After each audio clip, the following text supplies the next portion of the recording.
அஸ்ஸலாமு அலைக்கும் வரஹ்மத்துல்லாஹி தஆலா வபரகாத்துஹு. உங்கள் அனைவரின் மீதும் இறைக்கருணை என்றென்றும் உண்டாகட்டுமாக. அன்பு நண்பர்களே, இன்றைய தினத்தில் நான் ஒரு வரலாற்று புதின நாவலோடு உங்களை சந்திக்க வந்திருக்கிறேன். சோழனின் சபதம் வரலாற்று புதினம். இது வரலாற்று நாவல். மதுரை மண்ணை சார்ந்த ராஷிதா அம்மையார் அவங்க எழுதியிருக்கிறாங்க. சகோதரி ராஷ்டிதா எழுதியிருக்கிறாங்க. சீதை பதிப்பகம் வெளியீடு. முதல் பதிப்பு 2018 வந்திருக்குது. விலை 600 ரூபாய். பக்கம் 600 பக்கம். பொதுவாக இந்த சீதை கௌரா பதிப்பகத்தார் புத்தக கண்காட்சிகளில் அவங்க இந்த நூல்களெல்லாம் போடுகின்ற பொழுது ஒரு குறிப்பிட்ட தொகைக்கு மேலே எடுக்கின்ற பொழுது 30% தள்ளுபடியில் தருவாங்க, 20% தள்ளுபடியில் தருவாங்க. ஆரம்பத்துலலாம் 50% தள்ளுபடியெல்லாம் தந்திருக்காங்க. நான்லாம் எடுத்திருக்கிறேன். ஒரு ரொம்ப அற்புதமான வரலாற்று நூல்களை ஏராளமான நூல்களை அவங்க வெளியிட்டுருக்குறாங்க. அந்த வகையில் அநேகமாக இந்த ராஷிதா அம்மையார் அவர்களுடைய முதல் வரலாற்று புதினம் அப்படின்ட்டு எனக்கு தோணுது. இது முதல்ல இந்த நாவலுக்குள்ளே போகிறதுக்குள்ளே யாரை பற்றி இருக்குது அப்படிங்கிறத பற்றி போகிறது ஒன்று. அடுத்ததாக இந்த நாவலுடைய ஒரிஜினல் வரலாறு அப்படிங்கிறது ஒன்று. அதை தெரிஞ்சுக்கிட்டு அடுத்ததாக அதனுடைய மற்ற விவகாரங்களுக்குள்ளே நம்ம போகலாம். திருப்புறம்பிய போர் அப்படின்னு சொல்லிட்டு ஒரு போர் நடந்துச்சு.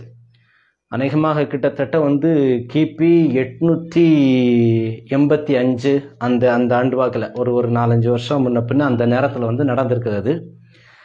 நடந்தது அதனுடைய முக்கியமான கதாபாத்திரங்களாக அதை படை நடத்தி சென்றவர்கள் பல்லவர்களுக்கும் பாண்டியர்களுக்கும் போர் நடந்துச்சு. மிக முக்கியமான போர். எந்த அளவுக்குனாக்கா தென் மாவட்டங்கள், தென் நாடுகளுடைய பற்றி ஒரு அரசியல் அரசாங்க ரீதியிலான எழுச்சி குறித்து உண்டான ஒரு மிக முக்கியமான போராக அது பார்க்கப்படுது. இவங்க ஒரு அணியில பாண்டியர்கள், வரகுணவர்மர் அப்படின்ற ஒரு பாண்டியர் அப்போதைக்கு ஆட்சி செஞ்சாரு. அந்த பக்கம் அபராசித பல்லவன், அடுத்ததாக கம்பவர்மர். இவங்க 2 பேர் அப்பாவும் மகனும். அது ஒரு சீனு. பல்லவர்களுக்கு துணையாக போட்டி போட்டதில் கங்க மன்னர்கள் அப்படின்னு சொல்லக்கூடிய பிருத்திவிபதி அப்படின்னு சொல்லிட்டு ஒரு மிகப்பெரிய ஒரு வீரம் செறிந்த ஒரு சிற்றரசு, நல்ல இதாக வந்தவங்க. இந்த பக்கம் முத்தரையர்கள் இருந்தாங்க அப்படிங்கிற மாதிரி எனக்கும் தோணுது. அது இதில் சோழர்களுடைய பங்கு என்ன அப்படிங்கிறது மிக முக்கியமான ஒன்று.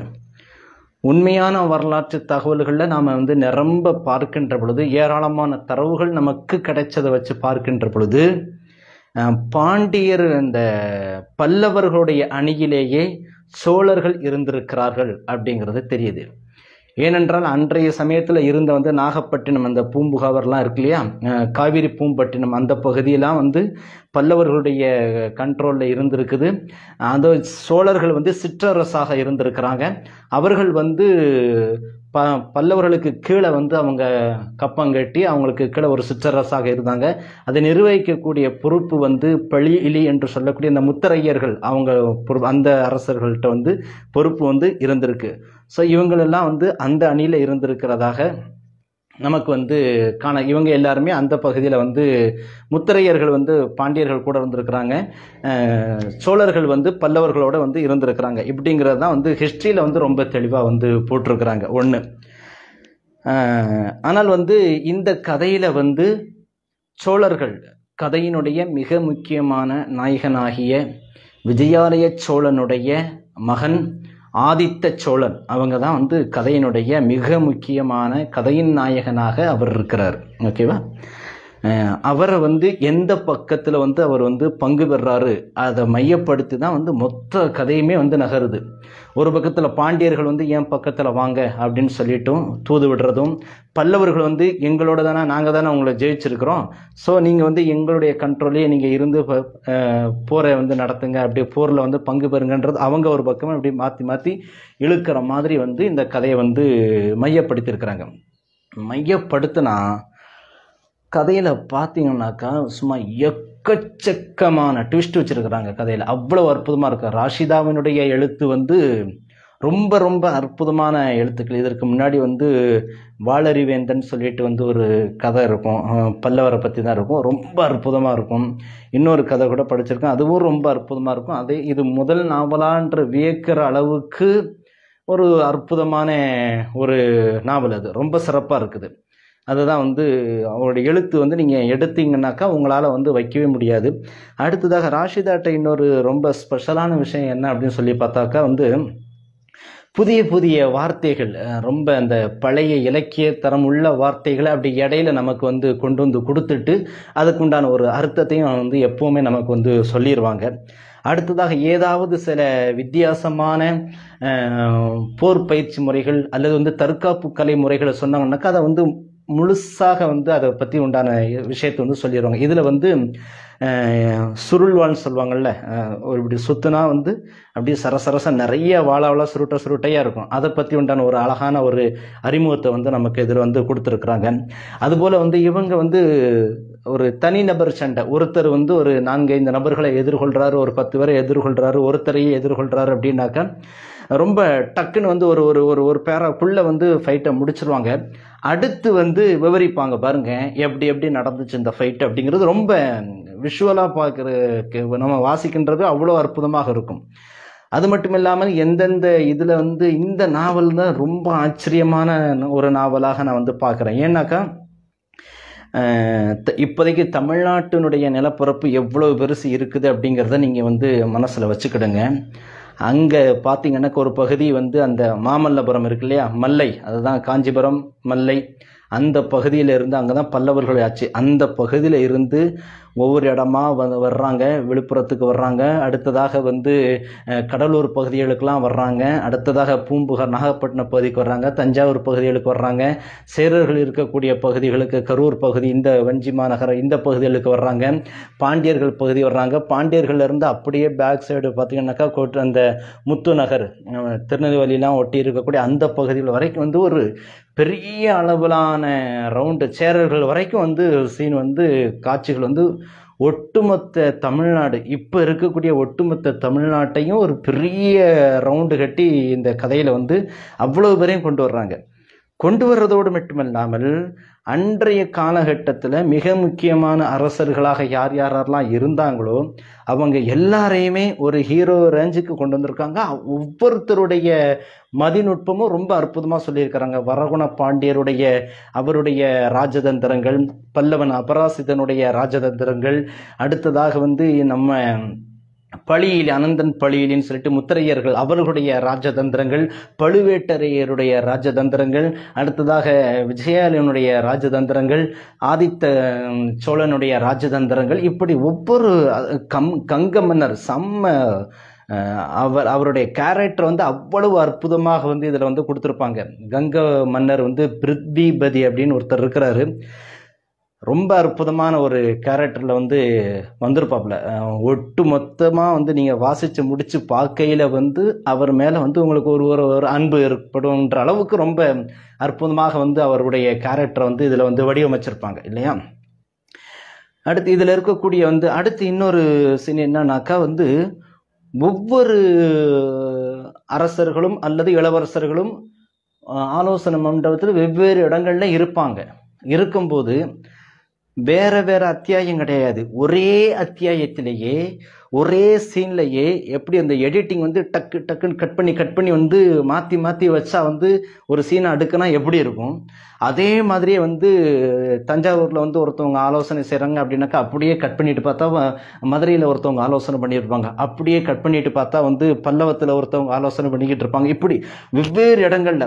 அது அல்லாமல் வந்து பாண்டியர்களுடைய அமைச்சர்கள் அத்தோடு மட்டுமில்லாமல் வந்து ஆதித்த சோழனுடைய நண்பர் ஒருத்தர் இளங்குமரன் வைக்கக்கூடிய ஒரு மிக முக்கியமான கேரக்டர், அவருடைய செயல்பாடு, இப்படி ஒவ்வொரு இடத்தையும் வந்து ஒரே அந்த அத்தியாயத்துக்குள்ள அந்த ஒவ்வொருத்தருடைய பேச்சுக்கள் இருக்கு இல்லையா, அந்த வசனத்தை கூட வந்து அச்சு பிசகாம அவ்வளோ அற்புதமாக நேர்த்தியாக வந்து கொண்டு வந்திருப்பாங்க. அதனால உங்களால வந்து கொஞ்ச நேரம் வச்சுட்டு அப்புறமா படிக்கலான்னு உங்களால் நினைக்கவே முடியாது. அவ்வளவு அற்புதமாக இதெல்லாம் வந்து ரொம்ப அற்புதமாக வந்து போய்கிட்டு இருக்கும். சரியா? அடுத்து இதில் வந்து ரொம்ப நல்ல ஒரு சுவராசியத்திற்கும் வரலாற்றை தெரிந்து கொள்வதற்கும் உண்டான ஒரு அற்புதமான ஒரு நாவலாக வந்து நான் பார்க்குறேன். அடுத்து இந்த திருப்புறம்பிய போர் இருக்கு இல்லையா, பொதுவாக இந்த போர்லாம் பார்த்தீங்கன்னாக்கா இந்த தமிழ்நாட்டை ஆண்ட, அன்றைய தமிழகத்தை ஆண்ட நிறைய சிற்றரசுகள் எக்கச்சக்கமாக பேர் இருந்திருக்கிறாங்க. ஒரு சின்ன சின்ன ஊரெல்லாம் ஆட்சி செஞ்சுருப்பாங்க. பார்த்தா அது வந்து ஒரு நாடு அப்படிங்கிற மாதிரி பேர் வச்சுக்கிட்டு அவங்க வந்து ஆட்சி செஞ்சுக்கிட்டு இருப்பாங்க. அப்போ சோளம் வந்து ஒரு சின்ன ஊர் தான் சோளம் அப்படிங்கிறது. அந்த வகையில் வந்து பார்த்திங்கனாக்கா பழுவேட்டையர்களுக்கும் வந்து சோழர்களுக்கு கிட்டத்தட்ட ஒரு 200 வருஷ பாண்டிங், ஒரு நெருக்கம் வந்து அவங்களுக்கு இருக்கும். ஒரு 150-200 வருஷம் வரைக்கும் அவங்களுக்கு வந்து நெருக்கம் இருந்துக்கிட்டே இருக்கும். எல்லா காலகட்டத்திலையும் அந்த பழுவேட்டையர்கள் ஒருத்தரோ 2 பேரோ வந்து கண்டினியூஸாக வந்து அந்த ராஜாவுக்கு வந்து அந்த சோழ அரசருக்கு வந்து ஏதோ ஒரு வகையில் துணையாக இருந்துக்கிட்டே இருந்திருக்கிறாங்க.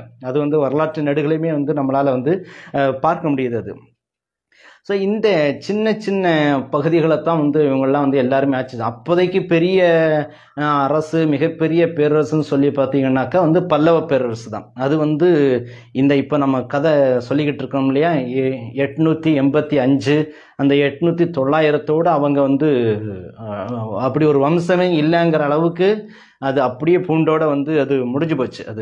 அது அந்த சீன்லாம் பார்த்தீங்கன்னாக்கா வரலாற்று தகவல்கள் பல்லவர்களை பற்றி நீங்கள் எடுத்துட்டீங்கன்னாக்கா அவர்களுடைய சமயப்பற்று, அவர்களுடைய வந்து பொருளாதாரம், அவர்களுடைய செயல்பாடுகள், அவர்கள் செஞ்சிருக்கக்கூடிய அரசு எல்லாத்தையும் தாண்டி எப்போ பார்த்தாலும் வாரிசு சண்டை அடிக்கடி அவங்கள்ட்ட இருந்துக்கிட்டே இருக்கும். அதனாலே வந்து பெரிய வீழ்ச்சிக்கு காரணமே வந்து வாரிசு சண்டை தான். இப்போ நம்ம பேசிகிட்டு இருக்கோம் இல்லையா, இந்த போர் என்னது, திருப்புறம்பிய போர். அந்த போர் நடக்கக்கூடிய இடத்துல கூட இந்த கதையில் சொல்லக்கூடிய சீனில் வந்து கம்பவர்மர், அபராசிதவர்மர் இவங்க தான் வந்து அப்பாவும் மகனும். அபராசிதவர்மர் தான் வந்து பையன், கம்பவர்மர் வந்து அப்பா. ஆனால் இவருக்கு அண்ணன், கம்பவர்மருக்கு ஒருத்தர் உண்டு, நிருபதுங்கவர்மர் அப்படின்னு ஒருத்தர் உண்டு. ஆக்சுவலி அவர் தான் வந்து பட்டத்துக்கு வரலாற்று தகவல்களில் பார்க்கின்ற பொழுது அந்த பட்டத்துக்கு தகுதி வாய்ந்த ஆள் அவர் தான் அப்படிங்கிறத வந்து அந்த வரலாற்று வந்து நமக்கு தெரிய முடியுது. ஆனால் வாரிசு சண்டையில் அபராசிதவர்மர் வந்து வெற்றி பெற்று அவர் தான் வந்து ராஜாவாக இருப்பார். இந்த பல்லவத்தை வந்து 2ஆக பிரித்து ஒரு பகுதி அவரும் ஒரு பகுதி இவரும் வந்து ஆட்சி செஞ்சுக்கிட்டு இருப்பாங்க. இந்த கதை இருக்குல்ல, இந்த கதையில் பாண்டியர்களுக்கு துணையாக பல்லவத்திலிருந்து ஒரு எட்டப்ப வேலை பார்க்கக்கூடிய ஆள் ஒருத்தர்னு சொல்லிட்டு நிருபதுங்கவர்மரை வந்து காட்டுறாங்க. ஆக்சுவலி வந்து நிருபதுங்கவர்மருடைய ஹிஸ்ட்ரியில் நம்ம பார்க்கின்ற பொழுது நிறைய தரவுகளில் பார்க்கின்ற பொழுது அவர் 882 வந்து இறந்துட்டாரு அப்படிங்கிற மாதிரியான சில தரவுகளை வந்து நமக்கு வந்து போடுறாங்க. ஆனால் இவங்க வந்து வேறு ஏதோ ஒரு சோர்ஸை எடுத்து வச்சுக்கிட்டு இந்த ஃபைட் வந்து 885 நடக்குது, அப்போ அவரும் அதில் கலந்துக்கிட்டாரு அப்படிங்கிற மாதிரியான ஒரு சோர்ஸை வந்து இவங்க தர்றாங்க. இந்த நாவலை பொறுத்த அளவுக்கு வந்து இவங்க வந்து 2 சோர்ஸ், முக்கியமான சோர்ஸை வந்து கொடுக்குறாங்க. ஆனால் அதுக்கான தரவுகளை வந்து அவங்க அதுக்கான ஆதாரத்தை வந்து இதில் வந்து நமக்கு சுட்டி காட்டுது. என்னதான் வரலாற்று விஷயங்களில் ஒரு புனைவாக நம்ம போனாலும் கூட ஒரு அடிப்படையான ஒரு உண்மை இருக்கும்ல, ருசு, அதிலிருந்து நம்ம வந்து எப்போவுமே வந்து அது மீறக்கூடாது. இதில் பார்க்கின்ற பொழுது சோழர்கள் வந்து பல்லவர்களுடைய அணியில தான் போட்டி போட்டுருக்குறாங்க, நின்று அந்த போரை வந்து அவங்க முன்னின்று போரில் கலந்துருக்கிறாங்கன்னு சொல்லிட்டு தான் வரலாற்றில் வந்து நிறைய பேர் வந்து சொல்கிறாங்க இதில். ஆனால் இவங்க சொல்லும் போது எந்த இடத்துலேருந்து அவங்க வந்து அதுக்குண்டான குழு எடுத்தாங்கன்னு தெரியல. இவங்க வந்து பாண்டியன்லேருந்து ஜாயின் பண்ணி இவங்க வந்து ஃபைட் பண்ணுறாங்க, தோத்தாலும் வந்து தன்னுடைய பேரரசு நிலைநிறுத்துறாங்க அப்படின்னு சொல்லிட்டு இவங்க அதில் வந்து சொல்கிறாங்க. 2வது மிஸ்டேக் வந்து நிருபதுங்கவர்மர் வந்து பாண்டியர்களுக்கு ஹெல்ப் பண்ணதாக இதில் வந்து சுட்டி காட்டப்படுது. ஆனால் 82 அவர் வந்து இறந்துட்டதாக வந்து ஒரு 2-3 தகவல் இருக்குது. இது வந்து வெவ்வேறு, இது ஒன்று வேணா வந்து வெவ்வேறு தகவல். ஆமாம், ஒருத்தர் நான் சொல்லுவேன் 882 இறந்துட்டாரு அப்படின்னு சொல்லிட்டு, இன்னொருத்தவங்க சொல்லுவாங்க இந்த போரை 879 நடந்துருச்சு அப்படின்ற மாதிரியும் சில பேர் சொல்றாங்க. அப்படிங்கிறத வச்சுக்கிட்டு அதை அசர்ட் பண்ணிக்கலாம். ஆனால் வந்து சோழர்கள் வந்து பாண்டியர்களுடைய அணியில் இணைஞ்சிட்டாரு அப்படிங்கிறத நம்மளுக்கு வந்து அவங்க வந்து தரவுகள் வந்து தரலை. அது எப்படி இருக்குன்னு பார்த்துக்கலாம். அதை விட்டுட்டு இன்னொரு சீனில் ஒரு இந்த இளங்கோன் பிச்சி, அதுவும் மட்டும் இல்லாமல் வந்து எல்லாருமே வந்து ஒருத்தருக்கு ஒருத்தர் வந்து பொண்ணு எடுத்திருக்கிறது, பொண்ணு கொடுத்துருக்கிறது, ராஜாக்களாக இருந்தாலும் வந்து ஒன்றுக்கு மேற்பட்ட பெண்களை வந்து திருமணம் முடிச்சிருக்கிறாங்க. அரசாங்க காரணத்திற்காகவே வந்து அதற்குண்டான காரணத்தை வந்து முன்வைக்கிறாங்க. அதோடு மட்டும் இல்லாமல் பட்டத்து அரசியாக ஒருத்தவங்களை வச்சுக்கிறாங்க. ஒரு ஒரு ஒரு மனைவி வந்து பட்டத்து அரசியாக இருப்பாங்க. அடுத்து இருக்கக்கூடியவர்கள் எல்லாம் வந்து அதற்கடுத்துன்ற வெவ்வேறு அரசியல் காரணங்களுக்காக திருமணம் முடித்திருக்கிறாங்க அப்படிங்கிற செய்திகளும் வந்து நிறைய தமிழ்நாட்டு ஆட்சி செஞ்ச ஏராளமான ராஜாக்கள் வந்து நமக்கு வந்து நிறைய தகவல்கள் வந்து தெரிய வருது. ஆனா இதுல வந்து இளங்குமரன்ட்டு ஒரு கேரக்டர் வரும், நங்கைன்ட்டு ஒரு கேரக்டர் வருது. ரொம்ப அற்புதமா ஆதித்தனுடைய காதல ரொம்ப நல்லா வந்து ரொம்ப சூப்பராக கொடுத்துருக்குறாங்க. அது மட்டும் இல்லாமல் வந்து அந்த காதல் வசனங்கள் அல்லது வந்து அந்த ஒரு ஒரு இக்கட்டான ஒரு சூழ்நிலையில கூட காதல் வசனங்களை பேசுறது அப்படிங்கிறது ரொம்ப அற்புதமான விஷயமா இருக்குது. பொதுவாக இந்த மாதிரியான நாவல்களை படிக்கின்ற பொழுது நமக்கு வந்து ஒரு மொழி வளத்துக்கான ஒரு வாய்ப்பு வந்து நிறைய கிடைக்கும். ஒன்று. ரெண்டாவது வந்து அடுத்தடுத்து இதை மாதிரியான நூல்களை பார்க்கின்ற போது இவங்க வந்து முன்னுரை அந்த பதிப்புரையிலேயே வந்து ஒரு ஒரு ஒரு பாரால வந்து கொடுத்துருவாங்க, எது ஒரிஜினல்னு சொல்லிட்டு கொடுத்துருவாங்க. அப்படி கொடுக்கின்ற பொழுது அதிலிருந்து நாம சில தகவல்களை வந்து நாம வந்து தேடி கண்டுபிடிச்சு இது போன்ற வரலாற்று நாவல்களை படிக்கின்ற போது நமக்கு ஒரு சுவராசியமும் உண்மையிலிருந்து பெறலாத அளவுக்குண்டான ஒரு வாய்ப்பு வந்து நமக்கு வந்து நிறைய கிடைக்கும் அப்படிங்கிறத வந்து நான் வந்து உங்களுக்கு வந்து சுட்டி கடமைப்பட்டிருக்கிறேன். ஒரு அற்புதமான ஒரு வாசிப்பு அனுபவத்தை கொடுத்த நூல் இது, சோழனின் சபதம். அதுவும் இல்லாமல் இவங்க ராஷிதா வந்து இன்னொன்று என்ன செய்வாங்கன்னாக்கா, அந்த சங்ககால இலக்கியங்கள்லாம் இருக்குல்ல, அதில் இருக்கக்கூடிய உணவு முறைகள், அதில் இருக்கக்கூடிய பொருளாதார முறைகள், அதில் இருக்கக்கூடிய வாழ்வியல் முறைகள், அதில் இருக்கக்கூடிய கலை பொருட்களுடைய பெயர்கள், அதையெல்லாம் வந்து அப்படி கொண்டு வந்து கரெக்டான ஒரு இடத்தோட வந்து ஃபிட் பண்ணி விட்டுருவாங்க. அது வந்து ரொம்ப அழகாக இருக்கும். அதுக்கெல்லாம் ஆதாரத்தை வந்து சூப்பராக கொடுத்துருப்பாங்க. இதில் வந்து அதில் வந்தது, இதில் வந்ததுன்னு சொல்லிட்டு ரொம்ப அழகாக இருக்கும். நமக்கு அதெல்லாம் வாசிக்கின்ற பொழுது ரொம்ப ஒரு மனசுக்கு ஒரு ரொம்ப நெருக்கத்தை கொடுக்கும். தமிழும் வந்து ரொம்ப அழகாக இருக்கும். அதுபோல் இவங்க வந்து எப்போ பார்த்தாலும் சில புதிர்கள் வந்து எந்த இடத்துலையும் இவங்க வந்து போடுவாங்க, அது எனக்கு தெரியும்.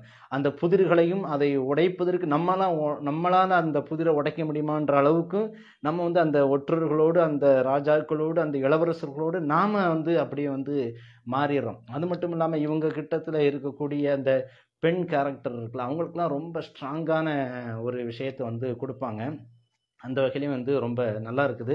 ஒரு மிகச்சிறந்த ஒரு வாசிப்பு அனுபவம். ஒரே ஒரு குறையை நான் சொல்லிக்கிறேன் இந்த புத்தகத்தில், 600 பக்கம். ஓகேவா? குறைந்தபட்சம் ஒரு பக்கத்துக்கு 3 எழுத்து பிழையாச்சு இருக்குது. அப்படின்னாக்கா 600 × 3 பார்த்தா 1800, 1000க்கு மேலே எழுத்து பிழைகள். இது வந்து எழுத்தாளர்களுடைய குறையாக நம்ம சொல்லலை. ஓகேவா? பதிப்பகத்தார் அந்த அந்த அந்த பணியில் இருக்காங்களே, ப்ரூஃப் ரீடரு, அச்சு பார்க்குறவங்க, அவர்களுடைய பிழையாக வந்து நான் வந்து அதை வந்து அவங்களுக்கு வந்து இந்த கருத்தை வந்து மையப்படுத்தணும். அதுக்கு பின்னாடி இது வந்து 2018 உள்ளது. 2020, 22 உள்ள புத்தகங்கள்லாம் ரொம்ப அற்புதமாக பேப்பர்கள்லாம் ரொம்ப நல்லா போடுறாங்க. இது வந்து இருந்தாலும் இந்த புத்தகத்தில் வந்து அவ்வளவு எழுத்து பிழைகள் இருக்குது அப்படிங்கிறதையும் நான் உங்களுக்கு வந்து சுட்டி காட்ட விரும்புகிறேன்.